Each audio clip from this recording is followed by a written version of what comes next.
अस्सलाम वालेकुम फ्रेंड्स, आप देख रहे हैं एचएन ग्लोबल यूट्यूब चैनल। इस वीडियो में हम बात करेंगे कल होने वाली कांग्रेस की मीटिंग में, जिसमें क्रिप्टो के कुछ सीईओज और जो कांग्रेस मेंबर्स हैं उनके दरमियान डिबेट हुई। तो उसमें क्या डिबेट हुई, क्या सवालात पूछे गए, उनके बारे में हम ये जानेंगे। तो चलिए शुरू करते हैं। सबसे पहले मैं आपको बता दूं, उसमें 5 मेंबर्स ने शिरकत की क्रिप्टो के वाले से। बिटफ्री के सीईओ, कॉइनबेस के सीईओ, सर्कल के सीईओ, एफटीएक्स एक्सचेंज के सीईओ और स्टेलर के सीईओ ने शिरकत की। इसमें कुछ पूछे जाने वाले सवाल, जो मोस्ट कॉमन सबसे ज़्यादा जो पूछे जाने वाला सवाल था वो था स्टेबल कॉइन के बारे में, टेरस फंडिंग के बारे में, सिक्योरिटी के बारे में, रेगुलेशन के बारे में, कॉइन्स के बारे में कि कौन ऑन करता है, और एंड पे टैक्स के बारे में। तो मेजॉरिटी लोगों ने जो सवाल किया था स्टेबल कॉइन के बारे में, उससे पहले मैं आपको बता दूं, मेजॉरिटी जो लोग थे वो कह रहे थे हम क्रिप्टो के ख़िलाफ़ नहीं हैं, हम भी क्रिप्टो चाहते हैं। हम क्रिप्टो के साथ हम चाहते हैं कि इस पर रेगुलेशन की जाए और इसको पॉजिटिव वे में लिया जाए, ठीक है। उसमें जो स्टेबल कॉइन के स्टेबल कॉइन के बारे में सबसे ज़्यादा सवाल किए गए कि स्टेबल कॉइन की ज़रूरत क्यों पड़ी, स्टेबल कॉइन क्यों स्टेबल है, स्टेबल कॉइन क्या डॉलर के मुकाबले में आया है, ठीक है, और स्टेबल कॉइन की वैल्यू $1 क्यों है। तो इस पर सर्कल के सीईओ और बिटफ्री के सीईओ ने सवालात के जवाब दिए। इनका सबसे पहला कहना ये था कि जैसे पहले लेटर्स थे, हम एक दूसरे को पार्सल करते थे लेटर्स, तो उसको ओवरटेक किया। उसके बदले में जो डिजिटल रेवोल्यूशन आई उसमें ईमेल आया। Email person to person direct contact हो रहा है आपस में, ठीक है। लेटर पुराना दौर का था, लेकिन ईमेल अब न्यू वर्जन है उसका, डिजिटली। ऐसे ही जो पुराना, उसको मैं अपने अल्फाज में आपको समझा रहा हूँ। जैसे पहले US डॉलर चल रहा है, ठीक है, कोई लोग लेन देन कर रहे हैं आपस में फिजिकली, लेकिन अब डिजिटली अब वो डॉलर नहीं चल सकता ना। इंटरनेट के अंदर क्या है, डॉलर की तर्ज का एक सिक्का होना चाहिए, जिसको हम कहते हैं स्टेबल कॉइन। उन्होंने स्टेबल कॉइन का USDC के जो रिप्रेजेंटेटिव थे वो थे सर्कल के, ठीक है। तो उन्होंने कहा कि जो USDC है वो 100% बैक है USD के जो डॉलर है। ये कोई इसके मुकाबले में नहीं आया, ये इसी का ही वर्जन है इंटरनेट की दुनिया में, ठीक है। ये 100% वैल्यू रखता है। जो जितने भी इस टाइम USDC हैं मार्केट के अंदर, इसकी बैक पर 100% डॉलर की इक्वल अमाउंट है, ठीक है। बैंक्स के अंदर हैं और कुछ बॉन्ड्स वगैरह जो भी है, इसकी वैल्यू इक्वल है 100:1 रेशो के साथ, ठीक है। ये उन्होंने कहा। उसके बाद ये कहा कि इसकी ज़रूरत क्यों पेश आई। जैसे आपको बताया कि मैंने लेटर्स से पहले, उसके बाद ईमेल आई। ऐसे ही जो पहले डॉलर चल रहे हैं अभी, जिसको हम नोट वगैरह, डॉलर के नोट, सिक्के वगैरह, तो वो इंटरनेट में इस्तेमाल नहीं हो सकते, जिस वजह से एक स्टेबल कॉइन लाया गया जो 100% बैक था आपके डॉलर के साथ। फिर उसके बाद ये पूछा गया कि आप लोगों की सिक्योरिटी के हवाले से क्या कर रहे हैं, क्या काम कर रहे हैं। तो उसमें आपके कॉइनबेस के सीईओ, FTX के सीईओ ने जो सवालात दिए, उस जवाबात दिए, उसमें ये था, कह रहे थे वो हम दिन डे बाय डे हम अपनी सिक्योरिटी को बेहतर कर रहे हैं। हम जो उसमें जो भी फंक्शंस वगैरह होते हैं उस पर डेली वो चेकिंग बैलेंस रख रहे हैं, और वो कोशिश कर रहे हैं कि सिक्योरिटी के हवाले से कोई इशू ना आए उनको। फिर उस पर terrorist funding, anti money laundering का उन्होंने सवालात किए सेनेटर, उसने कांग्रेस मेंबर्स ने। तो उन्होंने ये जवाब दिए कि हमने अपनी एक्सचेंजेस के अंदर, कॉइनबेस ने और FTX ने, हम वेरिफिकेशन लोगों की करते हैं, KYC, नो योर कस्टमर हम करते हैं। लोगों का सारा डाटा हम रखते हैं, फिर हम उनको अलाउ करते हैं डिपॉजिट एंड विड्रॉल की। उन्होंने ट्रेडिंग करनी है, उन्होंने जो भी करना है, पहले उन्होंने KYC करनी है, फिर वो करेंगे उसके अंदर। तो उन्होंने टेररिस्ट फंडिंग का किया कि हमास के अंदर कुछ लोग फंड कर रहे हैं, कुछ लोग क्या कहते हैं, क्रिप्टो से लेन देन कर रहे हैं। तो वो कहते हैं जो अगर हमारी एक्सचेंजेस वगैरह से हमास के अंदर जा रही हैं चीज़ें, तो वो उसका भी रिकॉर्ड होगा, क्योंकि लोगों को KYC की होती। KYC के अंदर हमें तो पब्लिकली नहीं दिखता, लेकिन बैक हैंड पे उनके पास सारा कुछ होता है कि किसका कौन सा एड्रेस है, तो वो उस एड्रेस से वो मेजर कर लेते हैं। उन्होंने कहा चेन एनालिसिस एक कंपनी है जो ये सारा ये डाटा आपको प्रोवाइड कर सकती है। वो सारा कुछ लीगल है, सारा कुछ जो है वो आया है, आप सब कुछ चेक कर सकते हैं, कहाँ से कहाँ ट्रांजैक्शन हुई, किसके अकाउंट से हुई, सारा कुछ आप चेक कर सकते हैं।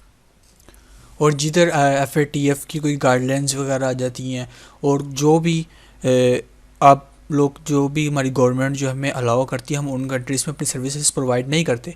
जैसे बाइनांस है, बाइनांस ने बहुत सी कंट्रीज़ हैं जहाँ पे रिस्ट्रिक्शंस लगाई हैं कि वो वहाँ से क्रिप्टो की कोई वो ट्रेडिंग नहीं कर सकते उसकी एक्सचेंज पे बाइनांस।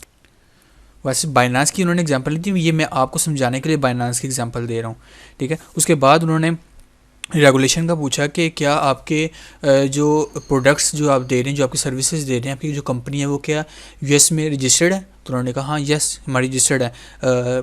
FTX के वाले से पूछा कि कुछ आप डेरिवेटिव्स दे रहे हैं, कुछ आप टेस्ला और जो भी शेयर्स हैं जैसे CME में होते हैं, तो वो आप अपनी एक्सचेंज के अंदर कुछ अपनी सर्विसेज दे रहे हैं, कुछ कॉइन्स दे रहे हैं 5, ठीक है। तो क्या आपने उनका लाइसेंस लिया हुआ है? तो FTX वालों ने कहा यस हमने उनका लाइसेंस लिया हुआ है। फिर उसके बाद उन्होंने टैक्स से पूछा गया, टैक्स के हवाले से पूछा कि टैक्स के हवाले से क्या किया जा रहा है। तो टैक्स के हवाले से उन्होंने कहा कि जो लोगों ने जिन्होंने डिक्लेयर किया हुआ है वो उसी हवाले से टैक्स पे कर रहे हैं। वैसे टैक्स के हवाले से मैंने ये जो वीडियो बनाई है, ठीक है, क्रिप्टो इन पाकिस्तान, इसमें मैंने टैक्स की बेहतरीन आपको इसमें मैंने बताया कि किस तरह गवर्नमेंट आसानी से टैक्स कलेक्ट कर सकती है।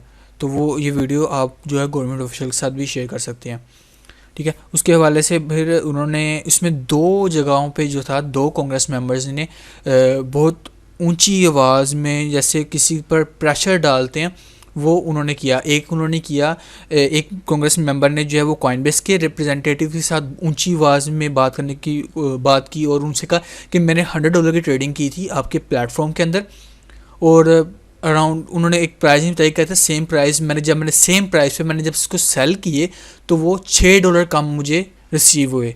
मतलब कि मुझे $94 to $93 जो मुझे वो रिसीव हुए वो क्यों हुए?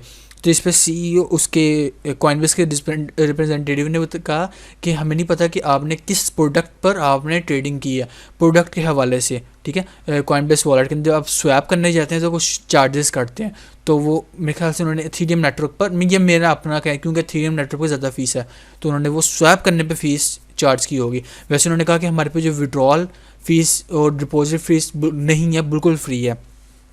फिर एक सेनेटर्स ने बहुत ऊंची और लाउडली जो है वो बिटफ्री के CEO से बात करने की कोशिश की कि वो समझ नहीं पा रहे थे, मतलब कि वो क्रिप्टो को जो है वो चाहते थे कि ये लीगल ना हो, बिटकॉइन बबल है, सब कुछ ही है। तो बिटफ्री के जो CEO हैं उन्होंने बहुत ही दिमागी के साथ सवाल दिया और बिल्कुल भी बदतमीज़ी नहीं की, जिस पर जो इनको लीड कर रही थी, कांग्रेस मेंबर्स को लीड कर रही थी खातून, उन्होंने अप्रिशिएट किया कॉइनबेस के CEO बिटफ्री को कि आपने बहुत अच्छे जवाब दिए हैं।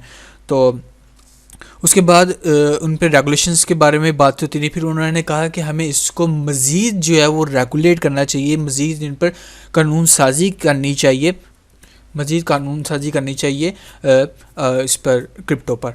फिर वहाँ पर एक सवालियात किए गए, ये जो आप अपनी एक्सचेंजेस के अंदर मुख्तलिफ करेंसीज देते हैं, जैसे कोई भी हो गया, रिपल हो गया, कार्डानो हो गया, आपका कोई भी, तो आप जो इन पर लिस्ट करते हैं उनका क्या क्राइटेरिया? तो जिन पर एक्सचेंजेस के CEOs ने कहा, कॉइनबेस हो गया, FTX के CEO ने कहा कि हम जो है पूरी इन्वेस्टिगेशन करते हैं, कोई भी अगर कॉइन लिस्ट हो रहा है तो उसकी हम टीम के बारे में जानते हैं, फिर वो कहाँ से लिस्ट हो रहा है, क्या प्रोडक्ट है, सारा कुछ हम उनसे बात करने के बाद, बहुत अच्छी तरह उनको जानने के बाद फिर हम जो है वो प्रोडक्ट जो है वो अपनी एक्सचेंज के अंदर लिस्ट करते हैं और लोग उनसे ट्रेडिंग करते हैं, लोग उस पर ट्रेडिंग करते हैं। फिर उन्होंने कहा कि हमें इसको रेगुलेट करना चाहिए, ये अभी न्यू टेक्नोलॉजी है, इसको हमें उन पर कानून साजी बहुत अच्छे से करनी चाहिए और फ्रेंडली कानून साजी करनी चाहिए। हमें जितनी भी न्यू टेक्नोलॉजीज होती हैं उनसे हमें दरगुजर नहीं करना चाहिए, उनको इग्नोर नहीं करना चाहिए, ये एक्सचेंजेस के रिप्रेजेंटेटिव्स ने कहा। जैसा कि मैं आपको अपनी जो ये वीडियो थी इसकी मैं लास्ट में बता चुका हूँ कि हमें कोई भी जो भी न्यू इन्वेंशंस होती हैं हमें उससे इनकार नहीं करना चाहिए, उस पर हमें पहले हाथ ही यानी फर्स्टली हमें उस पर रेगुलेशन लानी चाहिए। तो उस पर यही exchange Bitfury, Coinbase, Circle, FTX, Stellar, इनके जो रिप्रेजेंटेटिव थे इन्होंने कहा कि हमें इस पर फौरी कानून साजी करनी चाहिए। जिस पर एक कांग्रेस मेंबर ने कहा कि आप अपनी सर्विसेज को कैसे, एक जैसे कोई भी प्रोडक्ट है तो आप उस पर क्यों डिटेल से आप उस पर पहले लेजिस्लेशन करते, उस पर जानते, फिर उसको रिप्रेजेंट करते कस्टमर के सामने। जिस पर कॉइनबेस के सीईओ ने कहा कि रिप्रेजेंटेटिव ने कहा कि दिन ब दिन क्रिप्टो के अंदर न्यू से न्यू इन्वेंशंस आई जा रही हैं। आपका लैंडिंग आ रहा है, बोर्डिंग आ रहा है, आपका एनएफटीज आ रही है, मेटावर्स आ रहा है। तो दिन ब दिन हर रोज़ कोई ना कोई न्यू टेक्नोलॉजी वो आ रही है, जिस पर हमें ज़्यादा वक्त नहीं मिल पाता उसके बारे में बिल्कुल लेजिस्लेट करना, उसके बारे में ज़्यादा डीपली जो है वो काम करना। तो जिस तरीके से ये हो रहा है, तो हम सबको मिलकर एक रेगुलेशन लानी चाहिए, एक कानून साजी करनी चाहिए, लॉ मेकर्स को मिलकर फ्रेंडली जो है वो लेजिस्लेशन करनी चाहिए। जिस पर स्टीलर के सीईओ से भी बात कीजिए कि जो आपका प्रोडक्ट है वो क्या है। वो तो उन्होंने कहा कि हमारा जो प्रोडक्ट है वो बैंकिंग सर्विस प्रोवाइड करता है, बैंकिंग को ब्लॉकचेन टेक्नोलॉजी स्टीलर टेक्नोलॉजी कर रहा है। फास्ट ट्रांजैक्शंस होती हैं हमारी, और जो हमारी विड्रॉल ट्रांजैक्शन फ़ीस है वो बहुत कम है। वो अगर एक्चुअल आप डॉलर के साथ ट्रांजैक्शन करने जाएं, कहीं भी कंट्री टू कंट्री ट्रांजैक्शन करने जाते हैं, तो वहाँ पे चार्जेस बहुत हाई होते हैं और इंस्टेंट आपकी ट्रांजैक्शन नहीं फिल होती, जिसकी वजह से जो हमारा जो नेटवर्क है, जो हमारा यहाँ पर नेटवर्क है स्टीलर, ये क्या करता है, ये आपके जो आपने अगर यूएस से आपने पाकिस्तान में डॉलर सेंड करनी है, तो स्टीलर नेटवर्क के थ्रू आप कर सकते हैं। आप स्टीलर परचेज़ करेंगे, स्टीलर आप पाकिस्तान सेंड करेंगे, पाकिस्तान वहाँ से स्टीलर सेल करके इन पीकेआर वो करेंसी अपना एक्सचेंज कर सकता है। और ये जो ड्यूरेशन होगी इसमें बहुत ही सेकंड्स के अंदर आपकी ट्रांजैक्शन फिल हो जाती है और ट्रांजैक्शन जो फीस आती है वो भी बहुत कम आती है। और याद रखिएगा, स्टीलर दूसरे नंबर पे आता है, रिपल पहले नंबर पे आता है, और रिपल भी यूएस में है। तो उन्होंने रिपल को नहीं बुलाया, एक्सआरपी को के सीईओ को नहीं बुलाया, उन्होंने स्टीलर के सीईओ को बुला लिया। तो इसमें आप देख सकते हैं कि स्टीलर में आपको पोटेंशियल दिख रहा है। आपको अगर कहीं भी कुछ ना कुछ, आपको मैं ये फाइनेंशियल एडवाइस नहीं कर रहा, लेकिन मैं आपको बता रहा हूँ कि स्टीलर में भी आप नज़र रखिएगा, उसमें भी कुछ ना कुछ इन्वेस्टमेंट वगैरह करके रखिएगा, ठीक है। तो ये उन्होंने सवालात कुछ मैंने आपको जैसे बताया कि एक ने कहा कि मैंने $100 इन्वेस्ट किए, ट्रेडिंग की तो $6 आ गया, लेकिन उसमें कुछ ऐसे थे, कुछ कह रहे थे मेरा जो बेटे हैं, माई सन आल्सो इन्वेस्टेड इन क्रिप्टो। तो उनमें कुछ और भी लोग कह रहे थे, जो सेंटर्स थे वो कह रहे थे हम पर्सनली हम जो है वो क्रिप्टो के अंदर इन्वॉल्व हैं, हमारे पास क्रिप्टो करेंसी हम होल्ड कर रहे हैं। और बस ज़्यादातर जो था ना, सबको जो कंसर्न था वो स्टेबल कॉइन के अंदर था, जिसके पास सर्कल और बिटफ्री के सीईओ ने बहुत अच्छे उनको आंसर्स किए कि ये कोई मुतबादिल नहीं है डॉलर का, ये उसकी डिजिटली फॉर्म है, ठीक है, और 100% बैक है।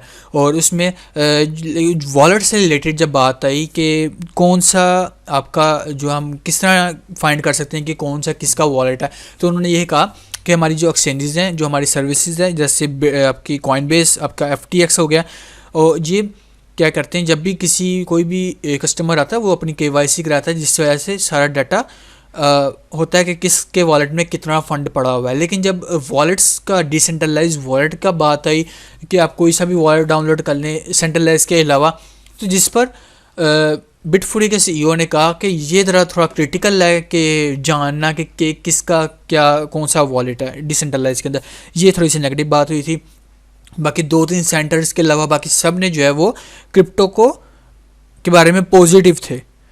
और टैक्स का भी मैंने आपको बता दिया कि लोग टैक्स पे कर रहे हैं। बाकी टैक्स का मैंने आपको बताया कि किस तरह पाकिस्तानी गवर्नमेंट या कोई भी गवर्नमेंट जो ईजिली टैक्स कलेक्ट कर सकती है। टैक्स पे मैं एक अलग से एक डिटेल की वीडियो भी बना दूंगा।